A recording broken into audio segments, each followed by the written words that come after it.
to the kingdom. Cheers.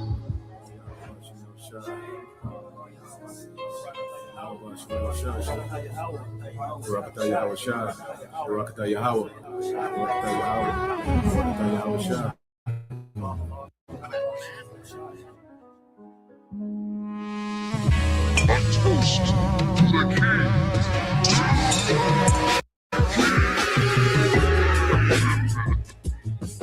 You elect will drink wine new with Yahweh Shai. You elect. As of right now, we say hopeful elect.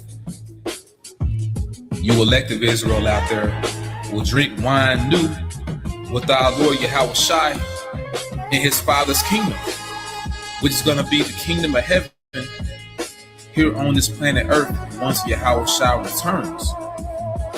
When our Lord comes back, one of the first things he's going to do is have a toast with his men.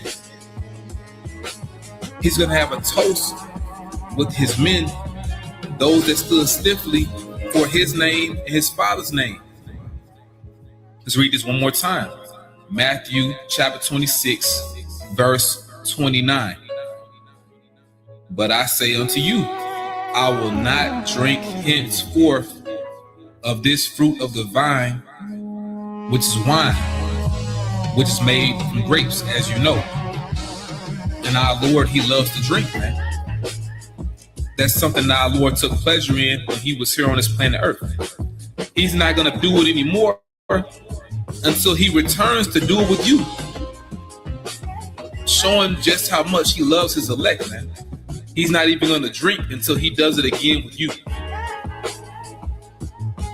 I will not drink henceforth of this fruit of the vine until that day when I drink it new with you in my Father's kingdom. So what a moment that's going to be, man. And you can only imagine the quality of wine that's going to be. Our Lord Yahweh Shai, he has access to different things that we don't even know about, man. Access to different grapes you don't know about.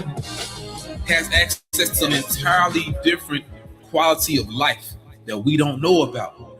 But he's going to reveal it to you. He's going to give it to you when he returns. Now, you have what's called a loyal toast. A loyal toast. I'm going to read this real quick. A loyal toast is a salute given to the sovereign monarch or head of state of the country in which a formal gathering is given. In this case, the sovereign monarch or head of state would be Yahweh Shai. He's our sovereign monarch. He controls everything, man. But guess what? He's also going to extend that power to you elect. He's going to share that power with you. A loyal toast is a salute given to the sovereign monarch or head of state of the country in which a formal gathering is given, or by expatriates of that country, whether or not the particular head of state is present. In this case, the Lord will be present. So you're not going to have someone speaking for him giving a toast. He's going to host the toast. He's going to be there, man. We're living in a time we're going to meet Yahweh Shai. You're going to meet him face to face, which is proof also that we have to be changed. We can't meet the Lord like this. He's going to change you. He's going to crown you, and he's going to toast with you. Now let's read some more. It says, it is usually a matter of protocol at state and military occasions and a display of patriotic sentiment at civilian events. The toast is usually initiated and recited by the host, which will be Yahweh Shai, before being repeated by the assembled guests in unison. To the kingdom. Cheers. Sometimes when Akim are among each other, we'll do little small toasts. Brothers may be like La Yasharala, holding up cups. But imagine the Lord himself hosting it, man. And we join in. And I was reading something else, and pretty much they said in order to have what they call a loyal toast, you will use wine. That's the beverage of choice. And once again, our Lord, he's coming back, and we're going to see him with all that power, man. But he's going to extend that power to you. Now, reading on a monarch, it says a monarch is a head of state for life or until abdication, in this case for life. And therefore, the head of state of a monarch may exercise the highest authority and power in the state. Or others may wield that power on behalf of the monarch. And that will be you joint heirs. You different men that are going to reign with the Lord, man. Usually a monarch either personally inherits the lawful right to exercise the state's sovereign rights, often referred to as the throne or the crown, or is selected by an established process from a family or cohort eligible to provide the nation's monarch. In this case, the Heavenly Father Yahweh himself selected his son Yahushua. And once again, when our Lord returns, he's going to wield that power to you elect as well. Once again, he's going to change you, he's going to crown you, and he's going to have a toast with you. A kingly toast. To the kingdom!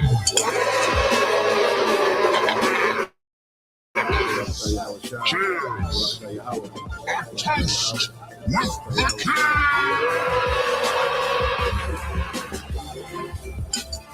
Raise your glasses, my friends. A toast with the king! A toast with the king! Raise your glasses, everyone. A toast to a prosperous future! To the king! To our glorious future!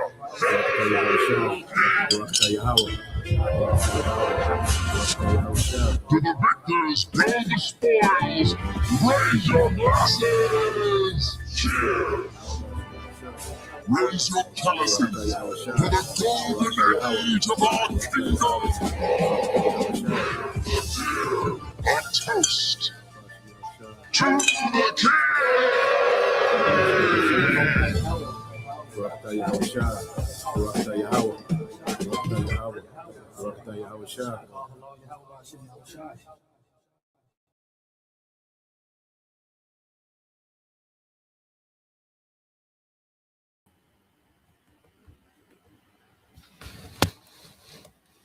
All right, Shalom. First and foremost, I would like to give all praise and glory unto Yahweh Bahashem, Yahweh Shai Bahashem Rakakadash, and double honors unto the apostles and the elders of GMS who rule well, teach well, being great examples towards younger brothers. And peace and blessings and salutation to the hopeful lake out there pushing his word in truth and in sincerity across the four winds in the name of Yahweh Bahashem Yahweh Shai. Pushing to get up out of here. Shalom to the hopeful lake, the believers, the listeners who have came back to the obedience of the scriptures through faith in Yahweh Bashim Al-Shai, man. You know, this edition of Morning News and Prophecy, okay, Babylon, you know, will be dragged into this world war. Okay, Babylon is going to be dragged into this world war, okay, by these small hats, man. Okay, I got, you know, quite a few videos, man. I want to get into some things, okay, because what we're seeing, we have to understand is that this is the war that's going to set it off. Okay, so this conflict between America, the small hats, and Iran, like I said, this is going to set it off. Okay, this is going to set the world, all right, afire. Okay, and the stakes are high. So this is not no, you know, war that they're just going to, you know, throw themselves into. There's a lot of moves being made dealing with this war. That whole region is in the uproar, okay?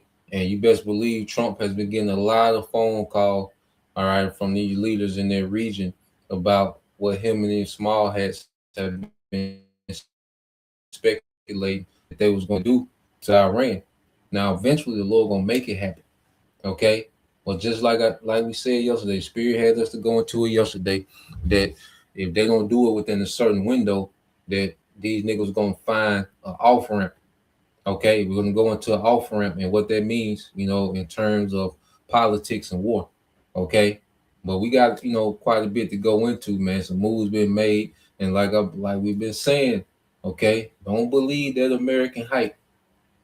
Okay, all this tough guy, this rah shit, they selective with that.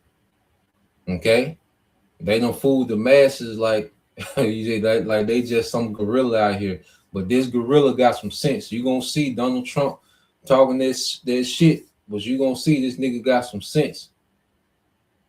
Okay, no goddamn fool. You say these things that look cute on the internet, but at the end of the day, they ain't no goddamn fool, and they're gonna have to get drugged into this war.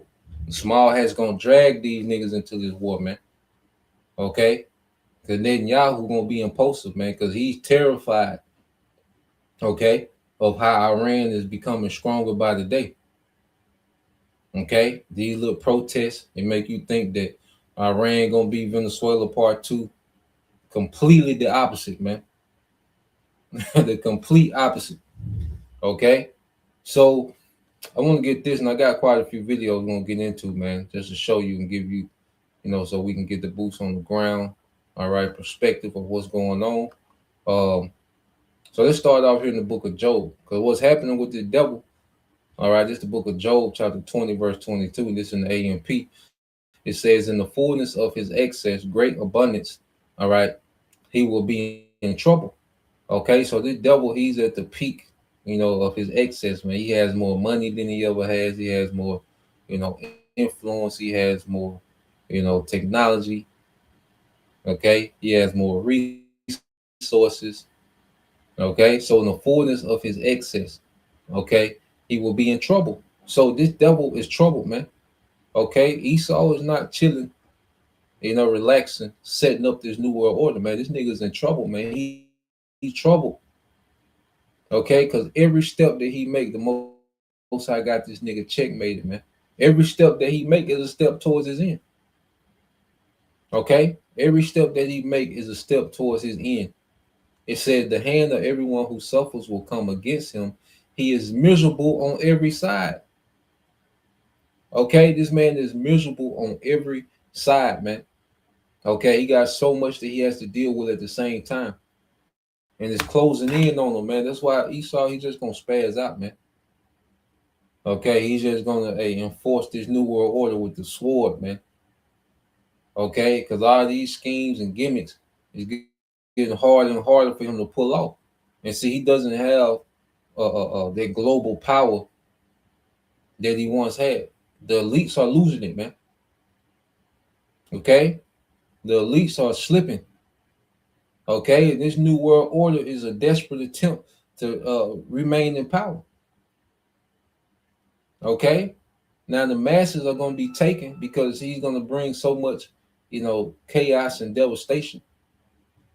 Okay, that they're going to be, herded into this new world order through fear.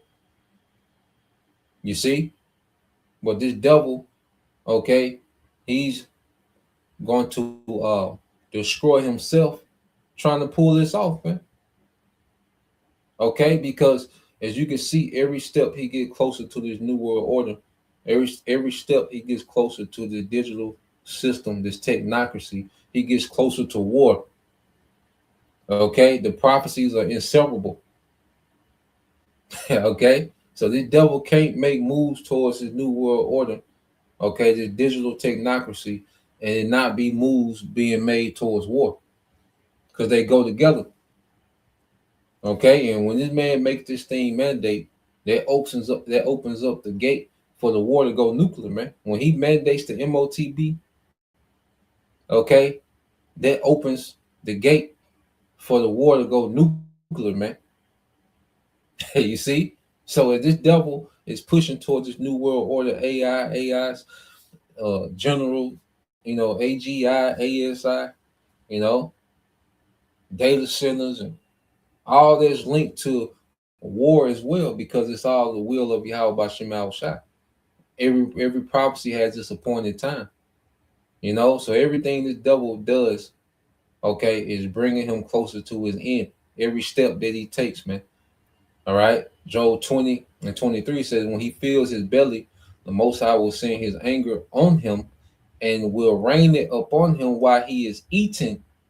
Okay, so when as this devil gets closer to, achieving his new world order, okay, as he constantly, gets this thing off the ground, get more people, linked into the digital, system, okay, he switches over the infrastructure to where you got to have, digital ID and eventually the RFID chip, RFID microchip, okay, to function in this society, okay, the closer, all right, this devil is going to be to the Lord's anger, because the Lord is pissed at this nigga for trying to pull this off, man. Okay, the Lord is pissed at this devil for even trying to pull this off, man. This is the ultimate rebellion, okay, and disrespect to Yahweh Bashim Shai, man. Okay, so the closer this devil gets to trying to pull this off, man, okay, the Lord's anger is just going to unleash on this nigga, man.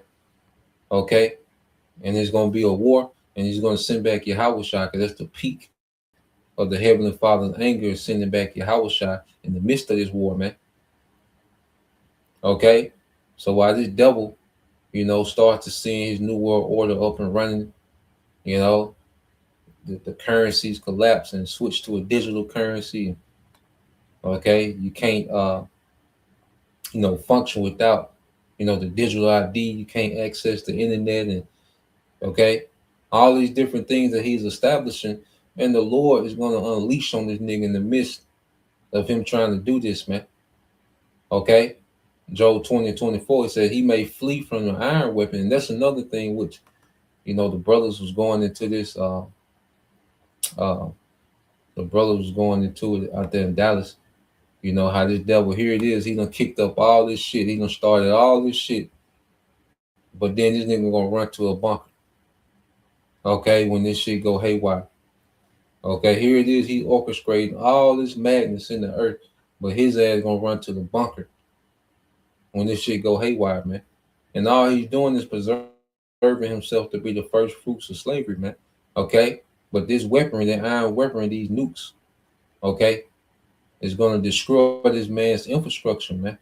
Okay, because this infrastructure, everything that this man has up and running now, and what he's trying to establish, this is an extension of Esau Edom. Okay, and these missiles are going to pierce through that, man. They're going to tear this place down, man. Because as a ruler, an extension of your rulership is your infrastructure, your system that you have in place, your money systems, your constitutions and your militaries, and your technology. Well, that's an extension of you as a ruler. Okay, and this weaponry, these nukes, is going to destroy, okay, this man's infrastructure, man. Especially in America, it's going to be completely turned into a desert. Okay, it says he may flee from the iron weapon, but the bow of the bronze will pierce him through. So the devil's going to flee. The devils are going to flee, okay, into these bunkers, these underground cities. Okay, but the destruction, okay, of this evil empire, okay, is going to be pierced through with these missiles, man. Okay, the Lord created these missiles just to renovate the earth for his people, man, to destroy this wicked infrastructure, man. Okay, this is the Lord's controlled demolition. All right, there's nuclear war that's to come. That's the Lord's version of controlled demolition, man. Destroying this man's infrastructure, man. It says the arrow is drawn forth and it comes out, all right, of his back after passing through the body. Yet the glittering point comes out of his gall. Terrors march in upon him, man. Okay. So this man, every move that he makes is bringing him closer to this. You see, he can't avoid coming to this. You see, every data center that he builds is bringing him to this. Okay, every AI that he sets up, okay, to run a certain part of government, well, it's bringing him closer to this. Okay, terrors are upon him, man. Okay, you best believe the devil feel it, man. Okay, and you go here to the book of Psalm 73. Okay, let So Esau in the hell of a spot, man. You know, he's enjoyed luxury and abundance and influence and power, you know, for a long time. Now this devil's in a tight spot. Okay. This is Psalms 73 and 17. It says, until I went into the sanctuary of the Most High, then I understood their end. You know, matter of fact, let's go here. I started at 14. It says Psalm 73 and 14 said, for all the day have I been plagued and chastened every morning. You know, and this is the story of the elect, man, because it's a vexation, all right, of this nigga empire up and running, man. You know, the bitterness of the truth. Okay. You know, the vexation of this kingdom up and running, but it's balanced out with the joy, okay, of seeing this nigga fall, man. You see, we serve a just power that deals with balance. So it's a vexation that this nigga's still up and running. You know, I know one of my biggest vexation, this nigga he can just get on TV and lie. You know, he just get on TV and just flat out lie about every goddamn thing. Okay, and play the hero. You see? And it says, if I say I will speak thus, behold, I should offend against the generation of thy children, because most of our people don't want to hear about the wickedness of Esau, Edom, okay, and the judgment written in the scriptures, man. You know, most of Jake don't want to hear that. You see? And that's why, you know, we only, you know, really can deal amongst one another, man. Like we really, that's why as we get closer to the end, you see, the only people that we're compatible with is the believers. All right, the rest of the church. You see, because the masses of our people, the majority of our people, man, they don't want to hear about, okay, the judgment that's coming to America. They don't want to hear about, you know, the wickedness of this current, okay, rulership. Okay, America is off and how it moves. Okay, you got niggas celebrating America like it's a victory for them. Okay, so this is why, you know, the Lord has us, you know, amongst one another, because this is, uh, you know, the sanctuary of the Most High. Okay, to where as when we speak about, you know, we comfort one another, you know, with the prophecies of this man going down. You know, we're comforted by how Shai coming back and setting the righteous rulership in the earth, man, the throne of David. See, we comfort one another with these words, man, as the scriptures say. Okay, we're trying to explain this to a nigga, man, is a vexation in itself. Okay, that's why we don't waste our time. All right, it says, when I thought to know this, it was too painful for me until I went into the sanctuary of the Most High. Then understood I therein. Okay, so now within the sanctuary of the Most High, which is the church, man. Okay, and what's amongst the church? The understanding of the scriptures, man. The Ruach HaKodesh, the Holy Spirit, the Comforter. Okay, now these things are being explained to us. Now we're comforted. We look at this nigga, and now it's like, damn, you know, they know more of, you know, just being vexed by this nigga. Now we know that this nigga has an end. Okay, and that's a void that's, you know, that the spirit, you know, feels within us. It gives us that understanding, that comfort, that stability, man. Okay, that no matter what this devil is doing, he loses, man. No matter how he tries to portray it, okay, to the masses, this nigga finna lose. Okay, so let's go here. It says, until I went into the sanctuary of the Most High, then I understood their end. Surely thou didst set them in slippery places. Thou castest them down into destruction. Okay, so this devil is set up to fall. Okay, the Most High set this nigga up in a place to where he's going to fall, and we're seeing this nigga slipping, man, sliding all over the goddamn place, man. Okay, he's a drunk man trying, okay, to run the earth, man. You see, it says, how are they brought into desolation, as in a moment they are utterly consumed with terrors, man. Okay, so this is the end of this man's kingdom, man. Okay, this man is set up to fail. From the beginning, he was established to fail. You know, because you go into Revelation, it speaks about how this man, you know, when he was loosed, okay, he was allowed to come back in power.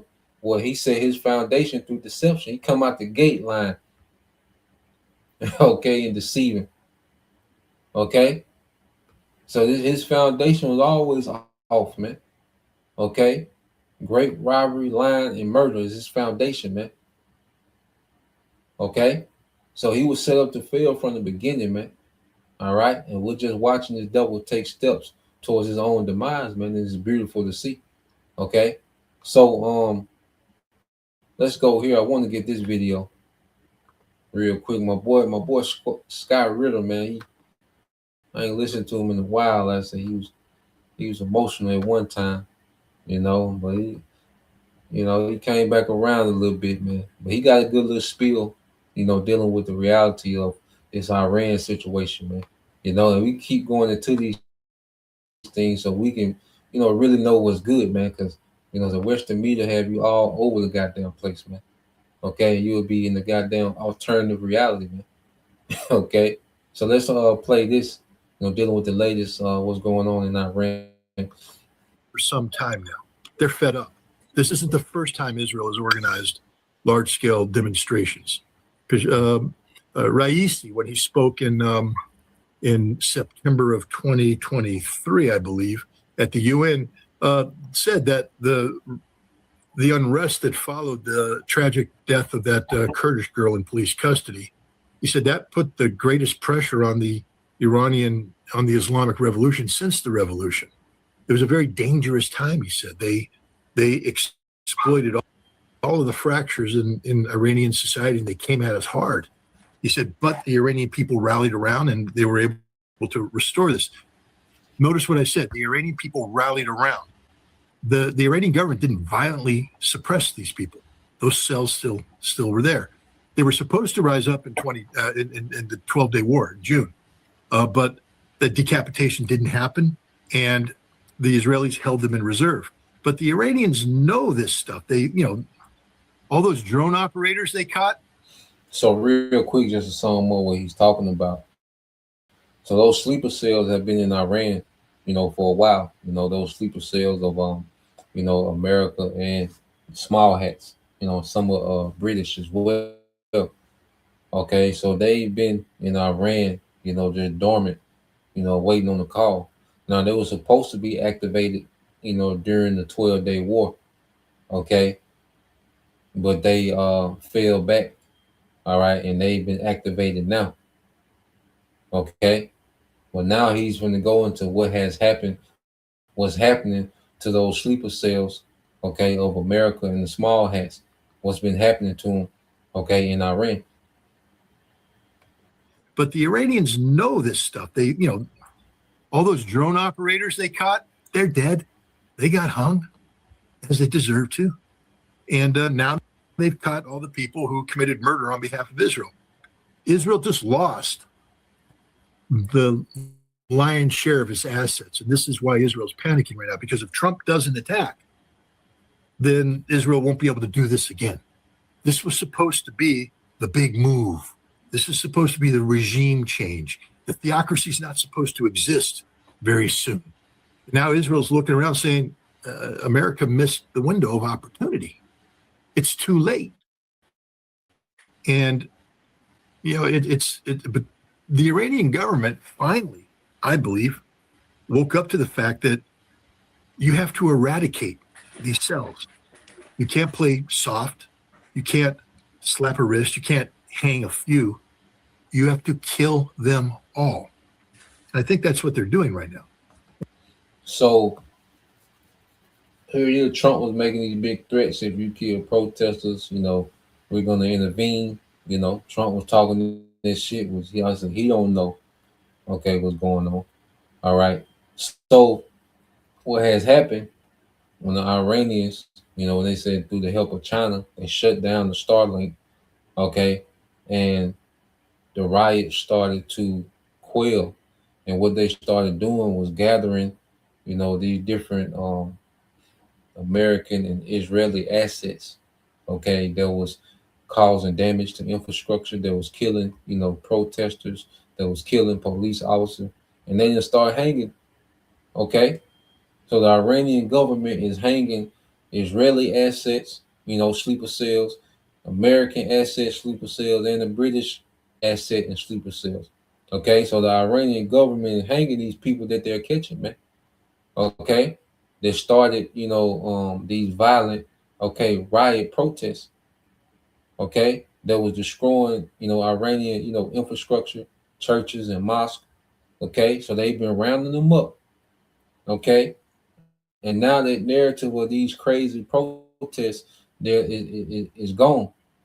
Okay, and the small hats wanted America to attack within their window.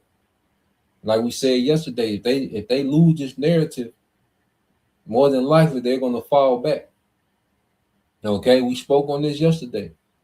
All right, and we're going to play some things. We're going to get to the end. We're going to listen to how your boy Trump sounded, man. Okay, y'all tough guy president. You see? So this is what happened in real time in Iran, man. They catching these niggas and hanging their ass, man. And I don't think the Iranian people are losing too much sleep over this. The Israelis are, and the pro-Israeli faction in the United States are losing a lot of sleep. But, they've had large-scale demonstrations in Iran with millions of people in the street demonstrating for the regime. It's over. The Israelis lost. More and more news is rolling in, and I think it would be helpful for the audience to know what the consequences of a war with Iran would be, because now we're even having, and this is surprising to me, this just broke. Israeli and Arab officials have privately suggested the U.S. hold off on Iran strikes. Israeli officials have suggested the Trump administration delay large-scale strikes until the Iranian regime is even more strained, while one Arab official said there's a lack of enthusiasm from the neighborhood for American military action right now. But Scott, there are people who are very enthusiastic about a war with Iran. So you see the small hats, all right, and those they call them Gulf, states, your Qatar, the UAE, all right, the different states in their region, because they know everywhere that if you're hosting American assets, and these small hats in Iran, these small hats in America attack Iran, and if you're a country that's hosting American, military assets, you on the target list. Okay, they know this. Okay, so you have even Israeli officials, because the Israelis, they was there during that 12-day war. They know what they were like. They seen that exchange, and they didn't have no answer for it, man. So these certain Israeli officials, look, fall back, man. Let them niggas be. You see? But the Lord gonna force these niggas to fight, man. See, more than likely, we're gonna see them get on the off ramp, and they gonna sit their ass down. Okay? More than likely, but it's gonna come a time where there ain't no off ramp. Everybody gonna have to go with their move. Okay, but what the Lord is showing us, how high the stakes is concerning, this conflict, this ongoing conflict between the small hats, America and Iran. All right, the Lord is just making this the center stage, for this third world war. Okay, but you see Israeli officials, and those Arab states over there in the region, look, man, don't, fall back, man. Let's wait. You see? Here was Lindsey Graham in front of Zionist donors, actually, as the announcement that Trump might attack Iran. I don't know what, but this might be the night. It's just a matter of time now. It's just a matter of time. Why is it just a matter of time? And you know what I'm talking about, don't you? This tyrannical regime needs to end. We need to end this for the good people of Iran and for our own selves and the people of Israel. We need to take this guy down.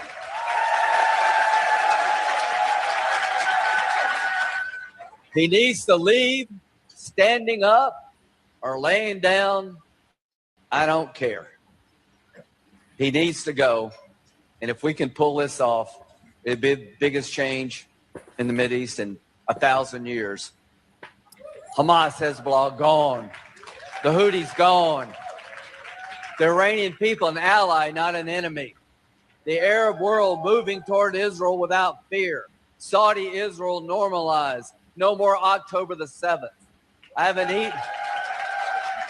haven't slept or eaten in 3 or 4 days. So he is that enthusiastic. Man, you nigga here, man. Okay. And that was that nigga Lindsey Graham. Okay. And he's pushing for the regime change in Iran, which is the same one talking about going to Cuba and this. And see, these Edomite cowards, these politicians, they don't have to go to war. Their sons don't have to go to war. Okay?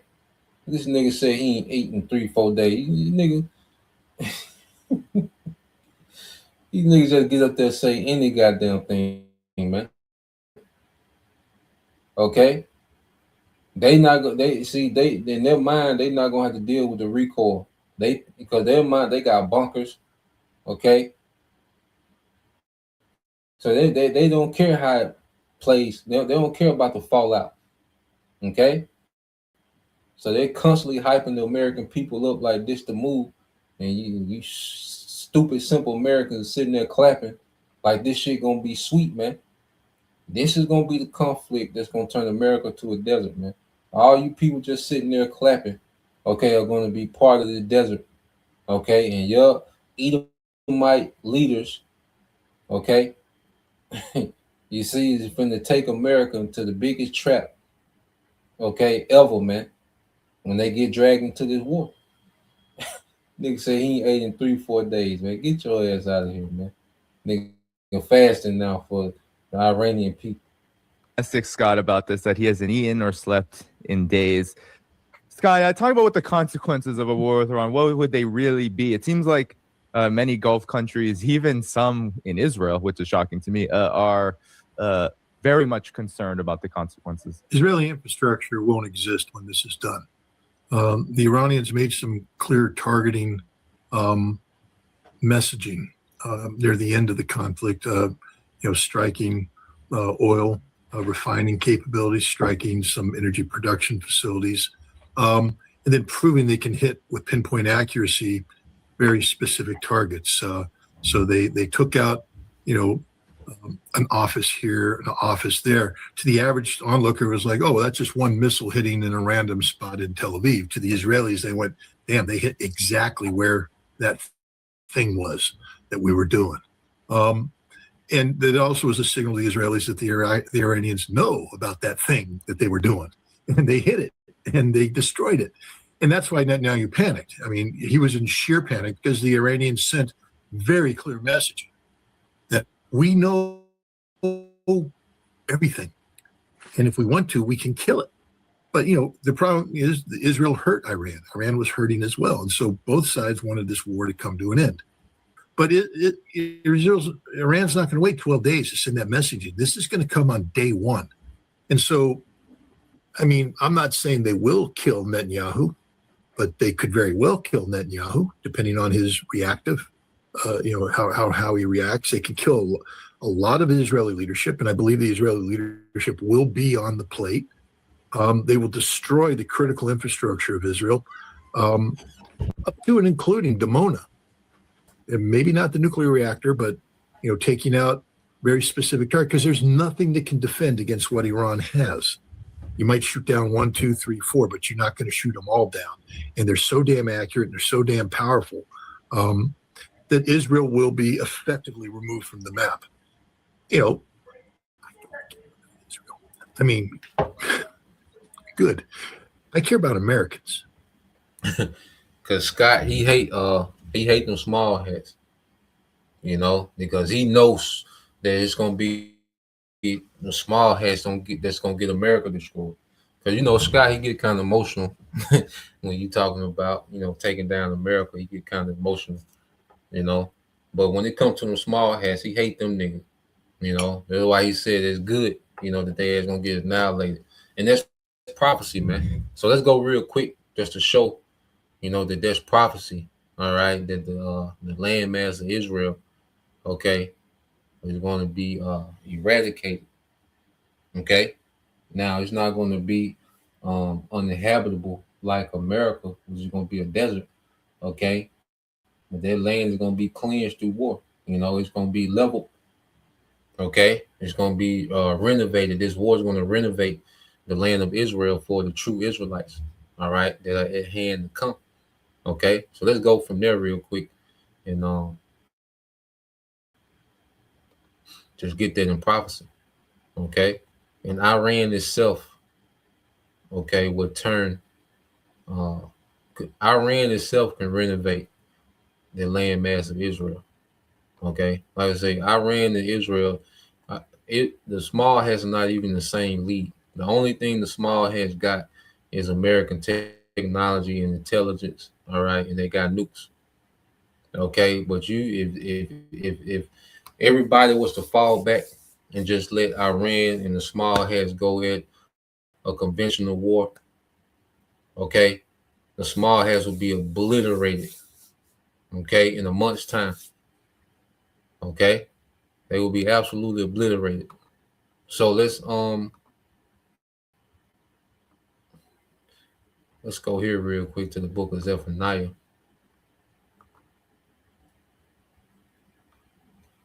It's the book of Zephaniah, chapter 2 and verse 4. And it said, "For Gaza shall be forsaken," what you saying there now. "And Ashkelon a desolation. They shall drive out Ashdod at the noonday, and Ekron shall be rooted out." And this is all, on dealing with the land of Israel. Okay. So war is going to have this place desolate. This is all dealing with, the land that these small hats are in today, claiming to be us. Okay. It's going to be a desolation. It's going to be, okay, completely flattened through war. Okay. It said, "Woe unto the inhabitants of the sea coast, the nation of the Cherethites. The word of the Lord is against you, O Canaan," because the land was called the land of Canaan, before we went into it. It said, "The land of the Philistines," all right, which is Palestine, "I will even destroy thee, and there will be no inhabitant," man. Okay, so that land gonna be cleared out over the population. There ain't gonna be no population. The heathen's gonna be cleared out. Okay, you see that? The true that hey, this war is gonna prepare the way for true Israel to come back to their land, and you heathens gonna build it up from scratch, man. We going back with all new infrastructure, man. Okay, and it's gonna be an infrastructure the world has never seen. It's gonna be a splendor that the earth has never seen. Okay, so yeah, man. And I say we're pro prophecy, man. Iran just playing this part, Russia playing this part, the small hats. Everybody's in position, man. We look at prophecy. You gotta look at the Lord putting everything in position, man. We don't gotta jump the gun.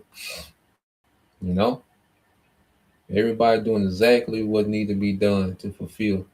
Okay, this is Ezekiel 36 and 5. It said, "Therefore, thus said the Lord power, surely in the fire of my jealousy have I spoken against the residue of the heathen, okay, and against all I do here, man." So you Edomites, mainly Amalek that's in our land, and you heathens, you Palestinians, okay, the hell with you too.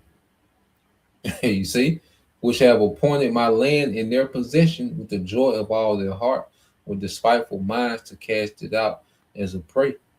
And just because they had the power, to put themselves in our land and claim to be us, they did it, man, to be spiteful to us, man. Call themselves the chosen people, the Jews, and give us these bywords.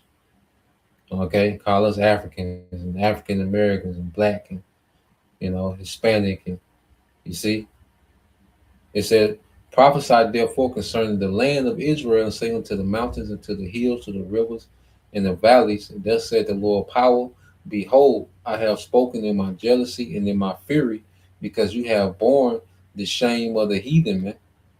Okay, and the heathen, being in our land, is bringing shame to their land, because it's just nonstop war. Okay, You know, niggas following the Talmud. You got the the Islamic, okay, the dome. Okay, that's a shame, man. That land was meant for us, and it was supposed to be the hub, okay, of where we served our power. Okay, Jerusalem, the city of peace. Okay, but they turned to a state of constant war. You see, and that's a shame to that land. All right, verse 7 said, "Thus said the Lord power, I have lifted up my hand. Surely the heathen that are about you, they shall bear their shame." Okay, and how's the Lord, okay, going to lift up his hand, Yahweh Shai? Okay, because what the missiles don't clear out. Remember, Yahweh Shai going to be in them chariots. All right, Yahweh Shai going to be in that chariot getting busy, man. Yahweh Shai going to be clearing shit out. You know, the missile is just a part of the Lord's armor. The peak of the Lord's power is going to be Yahweh Shai. You know, the climax of the Lord's wrath, rather I say, is going to be Yahweh Shai. You know, because there's no peak to the Lord's power. Okay, so let's go back. You know, and you can tell Scott and Joy talking about Iran running through these small hats, man. You know, because they know it's going to be the small hats that's going to drag them into this shit, man. You know, America don't want this shit. Okay? Can America project power throughout the world? And, you know, can it strike any nation in the world? Absolutely. Okay? But a regional war with Iran not going to be good, man.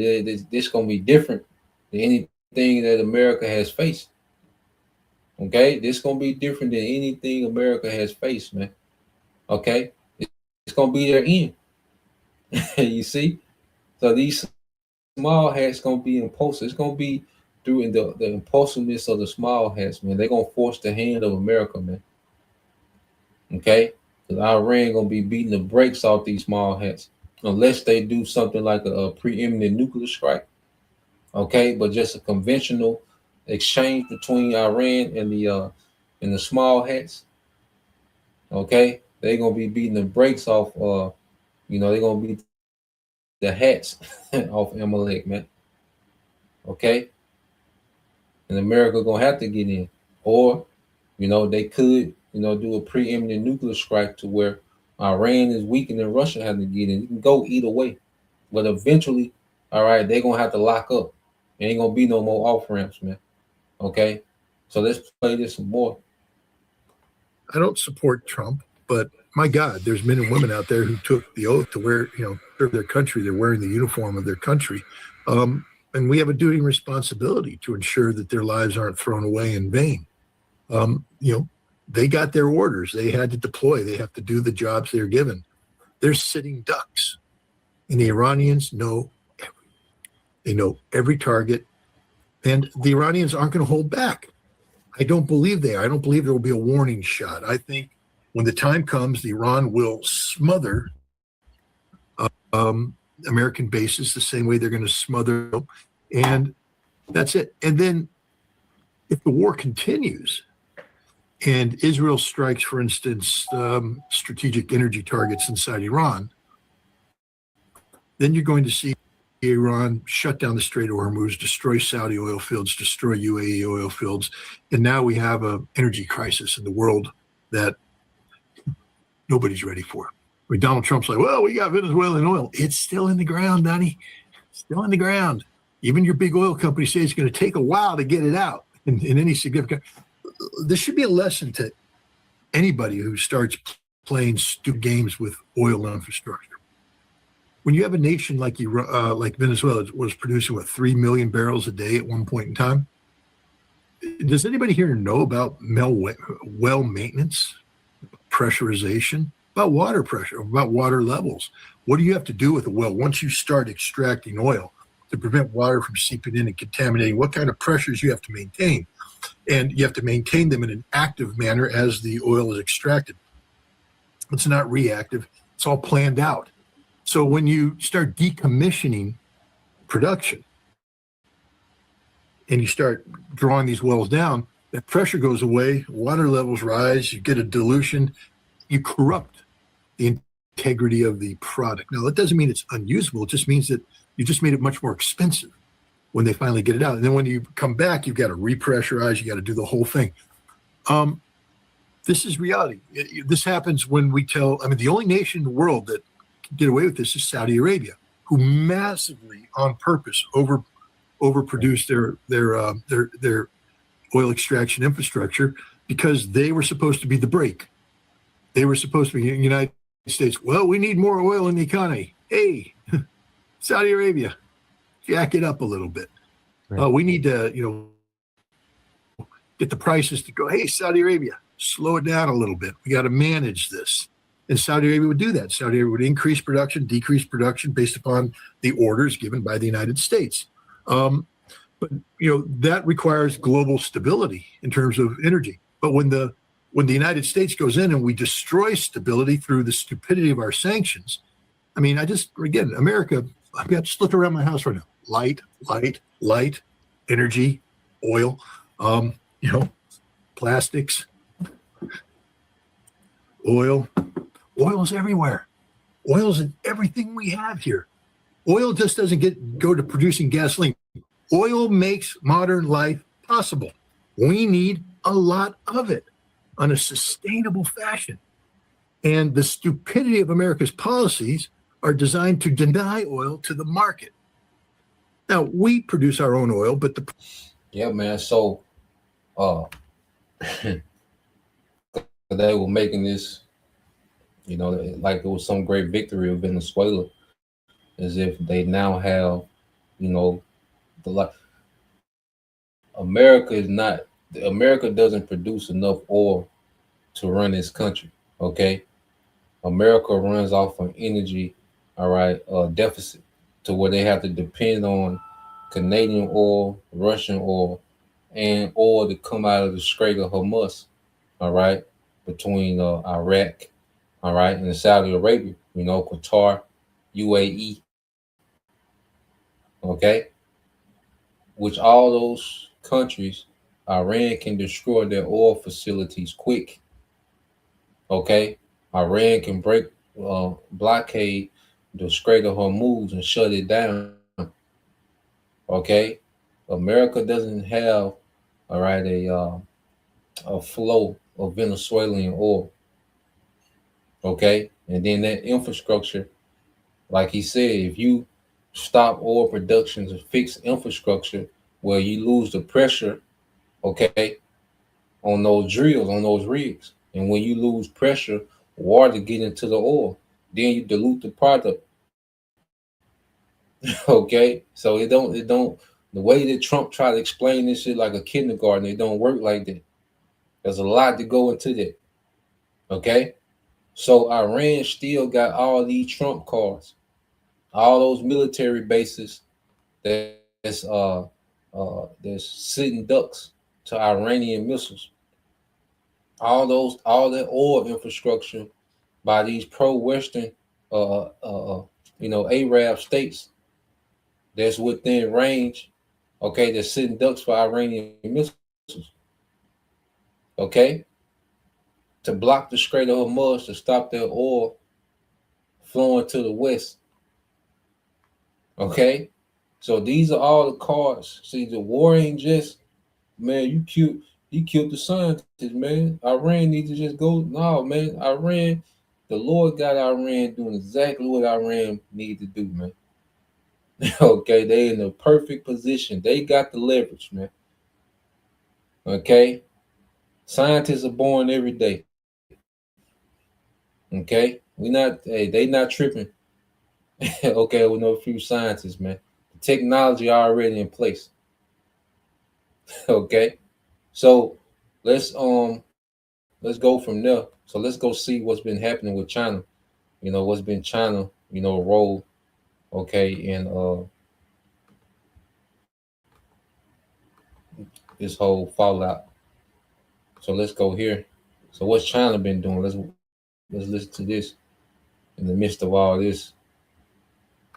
Iran airspace was largely empty overnight, with only 2 civilian flights visible over the country, as regional tensions kept most commercial traffic grounded, according to flight tracking data.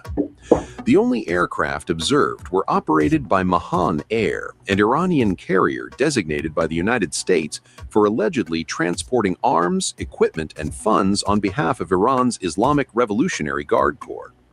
The U.S. Treasury has previously accused the airline of supporting military and proxy operations across the Middle East, allegations Tehran denies. The 2 Mahan Air flights were tracked departing from southern China, one from Guangzhou and the other from Shenzhen, before heading west toward Tehran. No other commercial flights were seen crossing Iranian airspace during the same period, an unusual development for a region that typically serves as a major transit corridor between Asia, Europe, and the Middle East. Iran temporarily closed its airspace as tensions with the U.S. peaked ahead of a possible military attack by the Trump military. The airspace was closed for 2 hours, allowing only limited international flights with special clearance to fly in and out, according to flight tracking data.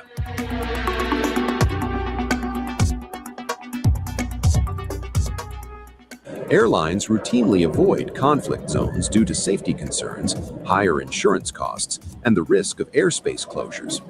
Iran has faced repeated disruptions to aviation in recent years amid sanctions, military confrontations, and heightened security alerts. Neither Mahan Air nor Iranian aviation authorities immediately responded to requests for comment on the flights. Chinese aviation authorities also did not comment on the departures. China has played a quiet but consequential role in helping Iran rebuild its ballistic missile program last October, according to U.S. and European intelligence cited by CNN. Iran resumed missile-related activity despite UN sanctions that bar work on nuclear-capable ballistic missiles and prohibit member states from supplying materials linked to delivery systems. Traditional dropshipping is dead.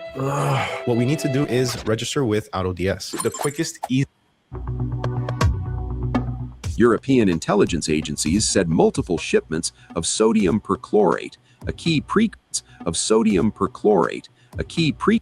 agencies. Y'all see that? Right? A 441 on this ship, 144. Okay, on this ship, man. Because everything we're seeing is leading to the new government of Israel being established in the earth, man. Okay? Man, that's heavy call. Lord, my how about Shemal Shah? You know, I just seen it. You know, I was listening to it. I wasn't watching it, but yeah, 144, man. Okay?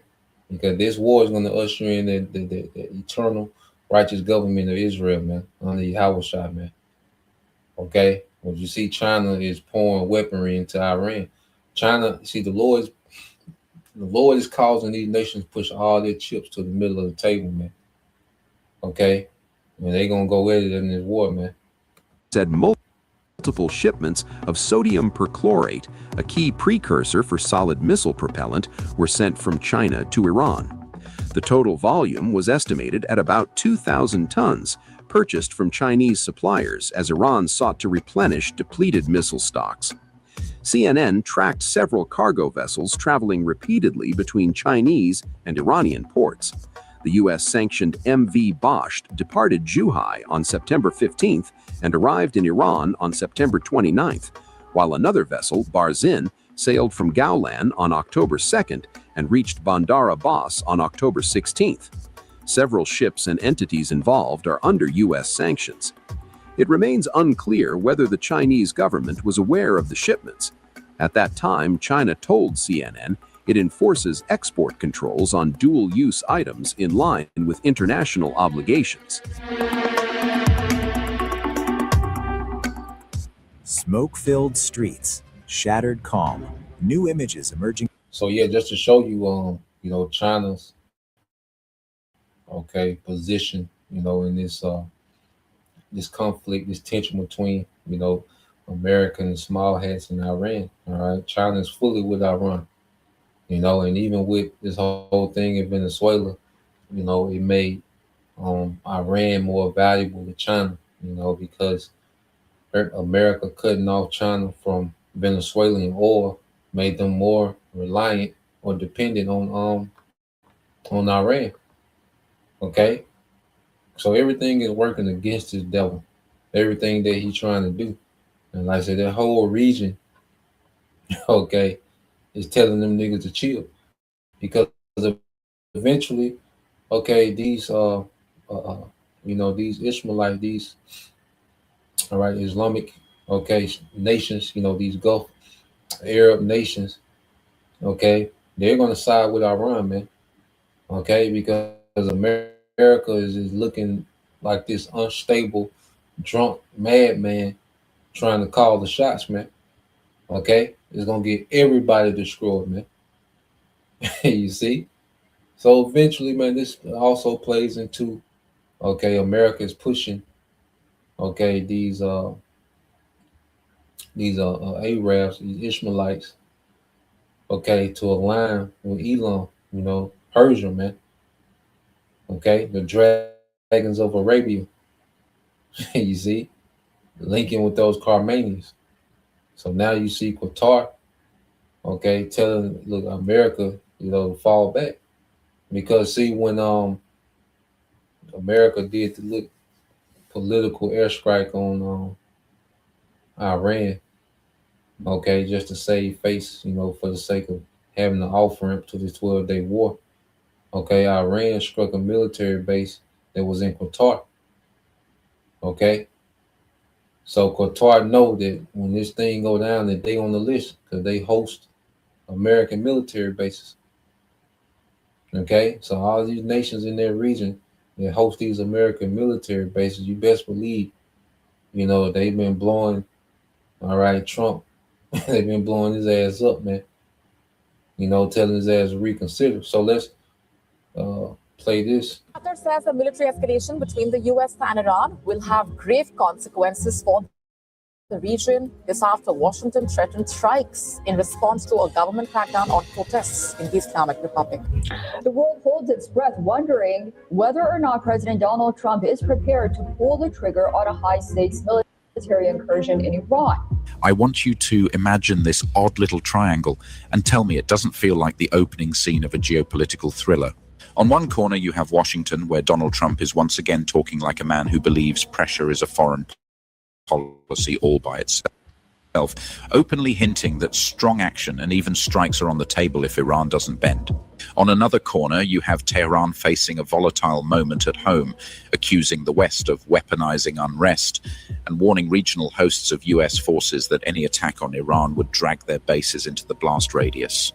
And on the third corner, you have Qatar, the United States' longtime Gulf partner, home to Al Udeid Air Base, the forward nerve center of American power projection in the region, suddenly sounding like the adult in the room, publicly stressing that a US-Iran military escalation would be catastrophic and working the phones with everyone to stop it.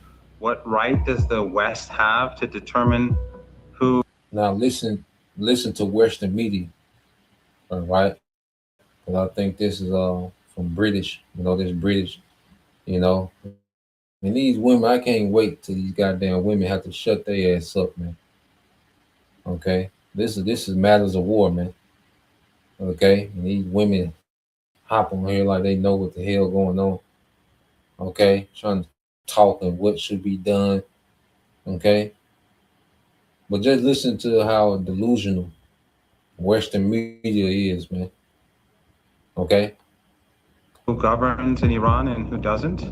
The people on the streets in their thousands who are now being systematically slaughtered in their thousands, they are saying that your government no longer has the right to govern. What if I could build an app that works my way with Base 44? My work moves fast.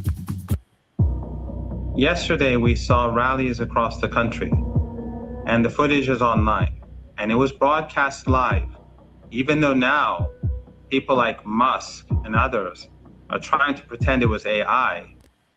or No, these were people who were footage. forced to go out and protest, but people of their own free will bravely went out, and in return, the government, your government, has slaughtered them in their thousands. And for what? There were 2.3 million people in Tehran yesterday on the streets, and reporters from Al Jazeera English, Arabic, RT, CGTN, CCTV, and others, Al Mayadeen, were there, and they witnessed it. How Yeah. can you force These are millions of people on the streets in But because you Tehran instill and other fear streets? into the people of your country, your government instills fear into the people of your country. I think that you are living in an alternative universe and you're drowning in your own fake narratives. If you think that the people of Iran support the MEK terror organization or the monarchists that your governments fund and support, I think you really know literally nothing about Iran. Your government The says Iran- that 2,000 people are dead. Are you denying that? Our government never made any statements about any death numbers at all. You're It's talking been about reported to Reuters. Our government does not report to Reuters, and Reuters constantly fabricates information about Iran, and it constantly says unnamed sources.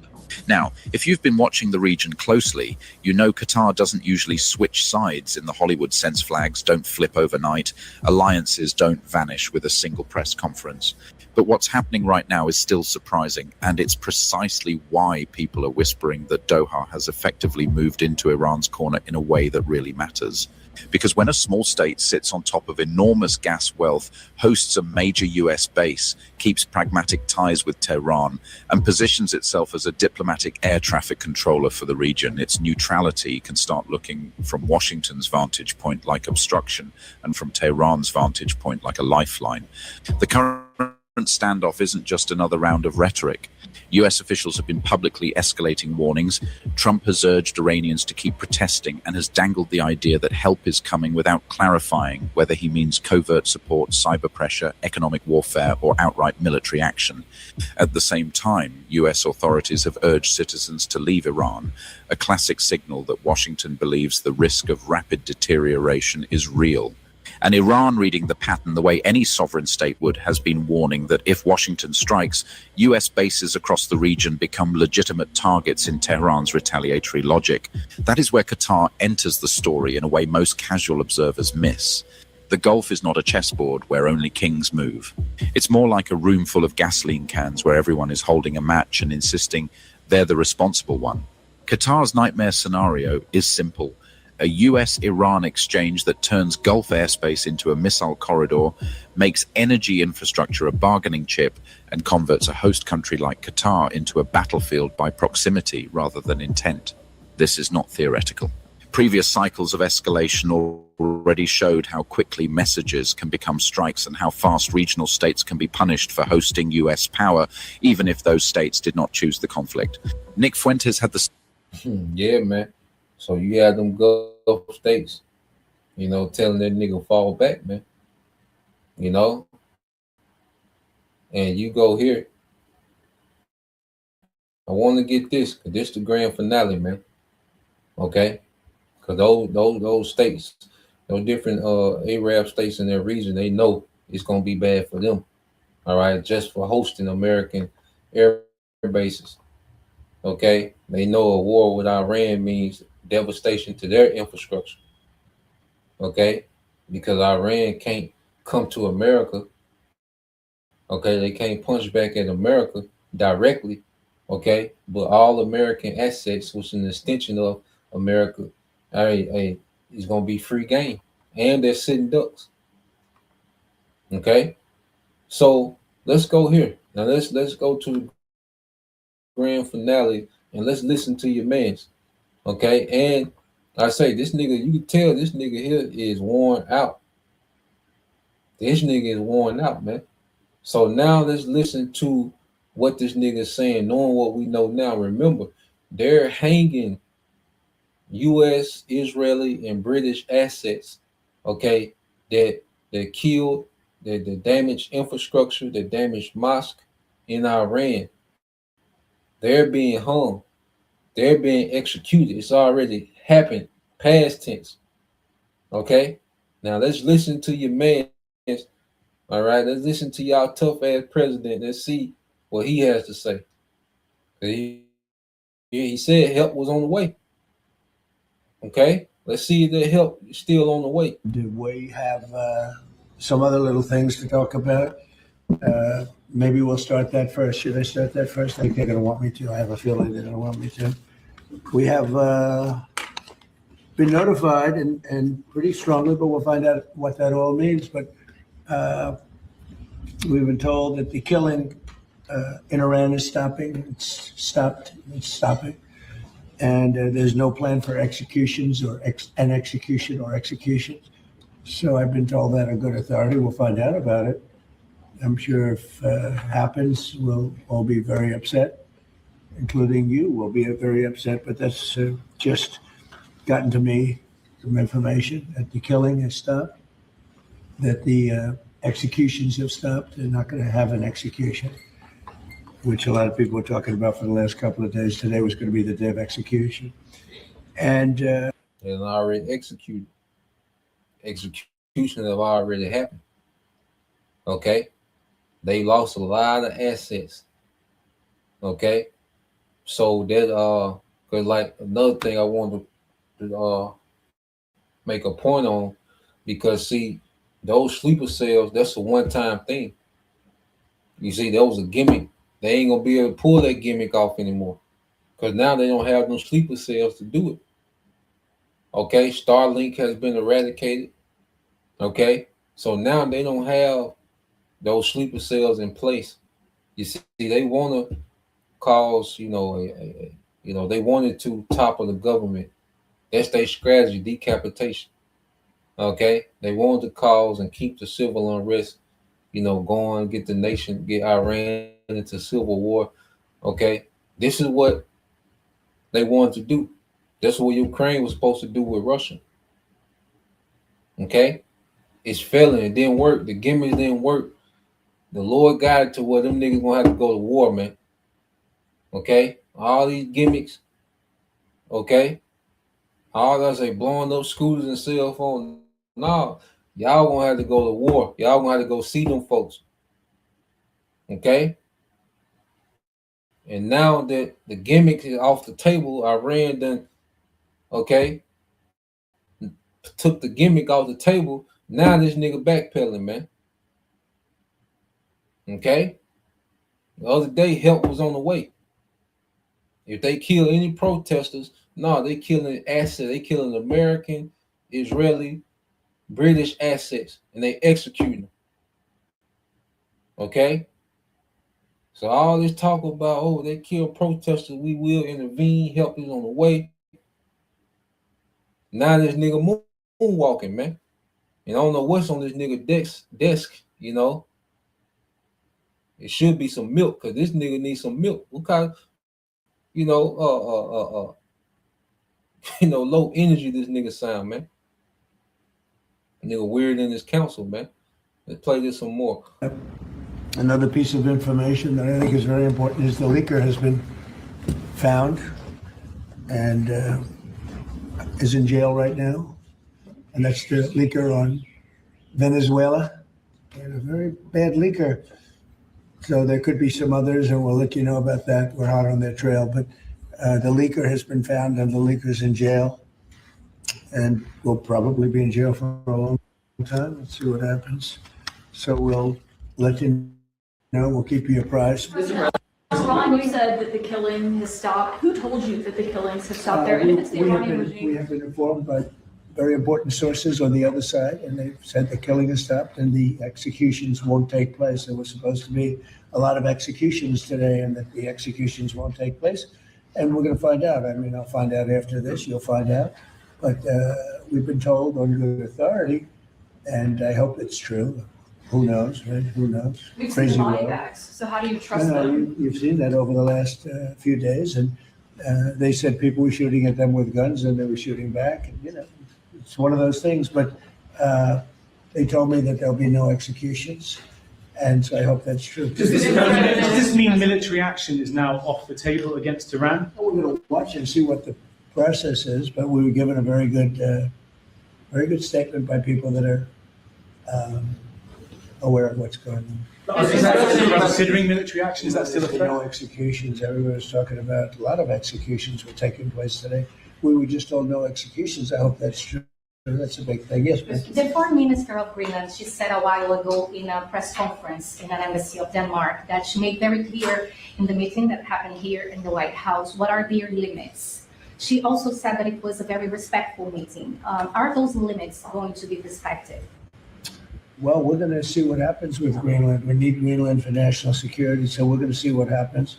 They're going to brief me on the meeting right after this conference. In fact, the sooner I get you out, the faster I'm going to know exactly what happened. But I said, soon I get y'all out of here, goddamn it. I got a conference about Greenland. Yeah, this nigga backpedaling, man. He did not want to directly answer that question. They asked him, so is military intervention off the table? Okay, and what that nigga kept saying, well, we getting good reports, ain't no execution. Okay, so he's saying, military intervention is off the table now, without saying it, man. Okay, he's completely backpedaling. Okay, and now we want to talk about Greenland. This y'all tough ass president, man. Okay. Let's say we told this nigga was a clown. All right. And that nigga ain't got no warrior in him. Okay. He's a coward Edomite. That's an actor, man. Okay. So let's play this some more. we have a very good relationship with Denmark, as you know. We'll see. But, we're doing the Golden Dome. We're doing a lot of things, and we really need it. If we don't go in, Russia's going to go in, and China's going to go in. And there's not a thing that Denmark can do about it, but we can do everything There's about it. no more than what they can do the Well, we're going to see. I mean, look, we're going to see what happens, but we need it. I'm not the first one. This was talked about by President Truman, and 40 years before President Truman, they were talking about it. They've been talking about this for 100 years. This is not anything so new. A lot of people don't realize that, but this was a hot subject. Probably not as hot as it is now, but it was a hot subject for a long time. We need it for national security, and that includes for Europe. And I spoke with, as you know, Mark, the head of NATO, and he really wants to see something happen. It's very It's being reported that Health and Human Services released frozen funds to Planned Parenthood. I'm wondering why this happened and why Planned Parenthood is receiving any federal I don't know funds. anything about it. Bobby, do you know anything about it? What was the question? It's being reported that frozen funds were released to Planned Parenthood in December by HHS. I'm wondering why that happened. I have not heard that. I have not heard. Mr. President, Mr. President. on NATO, right now, it sounds like you are saying that you would potentially acquire Greenland by force. That would be a NATO country. You're United. saying that. Are you saying that? Would you do that? No, by you're force? saying that. Would you I acquire didn't them by say force it. No, right you're now? telling me that that's what I'm going to do. I think we're. You don't know what I'm going to do. So what are the options? Your then? network Because doesn't know the, either. the Danish foreign minister said that there's still fundamental differences after the meeting. Yeah, man. So now he arguing with the reporter, and yeah, man. He slithered out of there. That nigga slithered out of there, man. Okay, all them goddamn tweets, and see, that's why I love, this war talk, man. That's why I love the prophecy of war. Okay, because you can't tweet yourself no victory in war. You got to go out there and get something. You see, and that nigga ain't built like that. Okay. And the American military ain't built, all right, for what the Lord got prepared for them when they take their ass east, man. Okay? Matter of fact, but the Lord gonna force them niggas out there, man. Yeah. I got that definition. So let's go here. Let's get this. Get a few more. Okay? You see, you ain't gonna tweet yourself to a victory. Okay? That Venezuela shit short-lived. Okay? I say it was cute for the internet, all right, but their real action, okay, is out east, man, okay, and Iran let them niggas know it's up there, okay, Russia pouring in weaponry, China pouring in weaponry. Like I say, if they caught hell in that 12-day war, they definitely don't want to see this shit now. Okay, so let's go here real quick because we always get into it. I want to get that word drag because we go into the least of the flock, shall draw them out. Now, let's just go into it.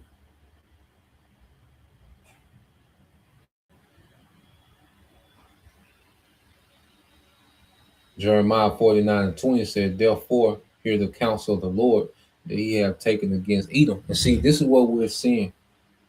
Prophecy is the counsel of Yahweh Ba'Shem Al-Shah, and it's against Edom. Prophecy is against this nigga, man. Nothing is finna go in his favor, man. Okay? Every move that he make, he's going to lose.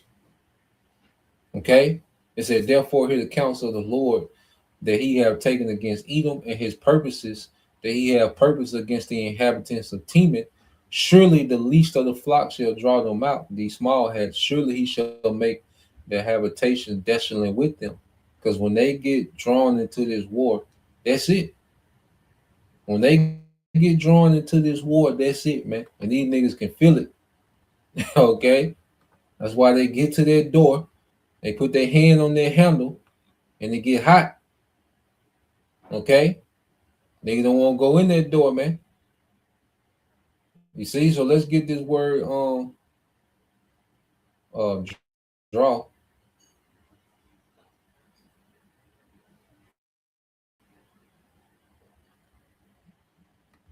Get the word draw, which is what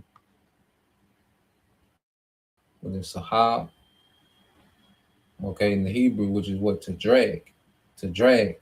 Okay. Now, real quick, let's just go and get a quick. All right, Google.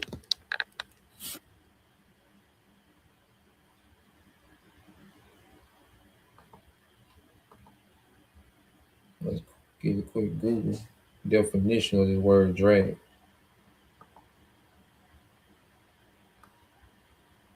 All right, so you get into this word drag. Okay, just a quick Google definition of the word drag. And what does it go into? It says to pull someone or something along forcefully, roughly, or with difficulty. Okay, similar words: to haul, to pull, to draw, to tug. Okay. You see, so the small hats, they just gonna force America into this shit, man. Oh, you getting involved. Okay, they gonna force America into this, man. America really ain't trying to do that. Okay, they really they know this ain't Venezuela. They know this ain't Afghanistan and Iraq and Syria. They know. Okay, but them small hats. All right, because they're going to act out of desperation. You see, and it's gonna draw. Okay, and it can go either way. Whether because they cowards more than likely. Them small hats, they might, do something like a tactical nuke. Okay, because if it's a conventional back and forth, it's gonna get bad for them small hats, and America gonna have to get in. Okay, or if they do a tactical nuke, to Iran, and Iran is on the brink of collapse. Okay, Russia and China gonna jump in, and Russia and China jump in with them small hats. America gonna have to jump in. So either way, however it go, okay, America gonna get drugged into this conflict, man, by these small hats. Okay, because they're desperate and they're terrified of Iran. Okay, you think they're acting from a position of, dominance? Them niggas scared. Okay, them niggas terrified. All right, and that's why they're always trying to amp up. Okay, America to all right, to get involved, man. Okay, because them niggas are terrified. Okay, that's why they're trying to kill generals and presidents and scientists. Okay, because them niggas terrified.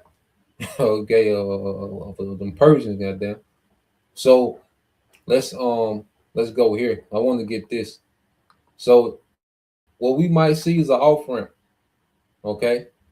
Which, like I said, they usually do this, man. But it's gonna come a time where there ain't gonna be no off ramp. They gonna have to hit.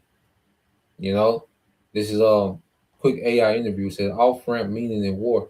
It says in war, an off ramp is a diplomatic or political mechanism, a face-saving exit strategy. Okay, that's why you heard Trump saying, "Look, ain't no executions, gonna be carried out. The killing has stopped." As if Iran, listened to the threats of America, because he's saying it from a perspective like they stopped killing because we said so. So they cool now. Okay, that's the stance that he's gonna take. But it's an off ramp. Okay, nigga got to that door. Okay, and felt how hot it was, and he fell back. It said, or compromise that allows opposing sides to de-escalate or end a conflict without suffering a humiliating defeat, letting them take the exit from a dangerous path towards wider war. It provides incentives for leaders to back away from escalations while still appearing strong to their domestic audiences, essentially offering a peaceful way out of a high-stakes situation.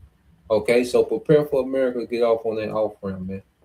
All right, they ain't ready yet. Okay, but eventually ain't gonna be no off ramp. Okay, matter of fact, I think the brother,